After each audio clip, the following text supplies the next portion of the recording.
वमन और विरेचन व्यापद याद करने के बाद अब आ रहे हैं बस्ती व्यापद। बस्ती व्यापद में निरूह बस्ती व्यापद हम पढ़ने जा रहे हैं। तो निरूह बस्ती व्यापद, व्यापद मतलब होता है कॉम्प्लिकेशंस। तो इनके कॉम्प्लिकेशन क्या है, ये टोटल 12 हैं। तो इन 12 को याद करने के लिए मैंने एक और ट्रिक बनाई है, सेम वैसा ही है बस्ती व्यापद, बस इसमें जो है वहाँ वहाँ पे ऊपर में जी था, यहाँ पे ऊपर में एच लिख देना होता है 2 जगह पे, और सेम अनुज कुमार पांडे ही आएंगे, और यहाँ पे भी सेम डबल एस ही रहेगा। और बस ये है कि यहाँ पे वी और जे नहीं रहेंगे, यहाँ पे ए के पावर 4 हो जाएगा और पी के पावर 2 हो जाएगी, और हमारा 12 निरूह बस्ती व्यापद तैयार है। अब ए से 4 कौन कौन से हैं, तो ए से आपको याद रखना पड़ेगा अब चीज़ें पहले। हाँ, तो यहाँ पे भी आदमान रहेगा ही रहेगा।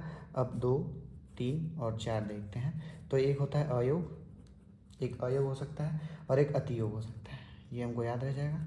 बस एक हमको याद रखना होता है, एक हमको याद रखना है, वो रखना होता है हमको अंग अर्ती, अंग अर्ती। तो ये याद रखना पड़ता है हमको, अंग अर्ती।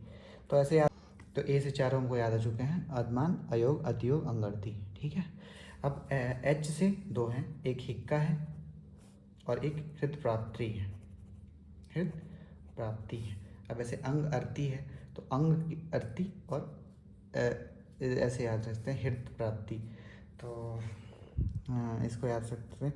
के से अगेन क्लम ही होता है, तो 4 के बाद हिक्का 5 हो गई, 6 क्लम हो गया, 7 हृत प्राप्ति हो गया। पी से 2 हैं, पी का स्क्वायर, तो पी से 2 हैं, कौन कौन से हैं, वहाँ पे भी परिकर्तिका था, यहाँ पे भी परिकर्तिका होगा।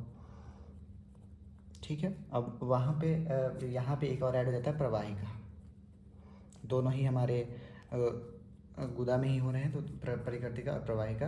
यू से वहाँ पे उपद्रव था और यहाँ पे और यहाँ पे ऊर्ध्ववात हो जाता है, ये आपको थोड़ा सा ऊर्ध्ववात, ऊर्ध्ववात, ठीक है, ऊर्ध्ववात हो जाता है यहाँ पर। और एस से वहाँ पे भी श्राव था और यहाँ पे क्या है, श्राव है, बिल्कुल है, श्राव बोलो या परिश्राव बोलो।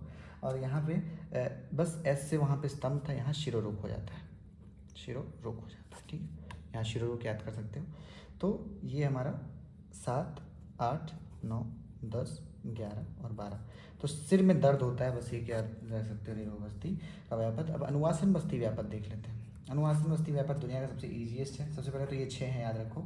और इसमें वात पित्त कफ, वात पित्त कफ, और इनका क्या हो जाता है, आवृत, आवृत, वात आवृत, सॉरी, पित्त आवृत, कफ आवृत। अब इसमें आप अन्न आवृत कर दीजिए, पुरुष आवृत कर दीजिए, और लास्ट में अभुक्त भुक्त हो जाता है, लास्ट में हो जाता है अभुक्त एंड भुक्त। That's it. तो ये 6 हो गए।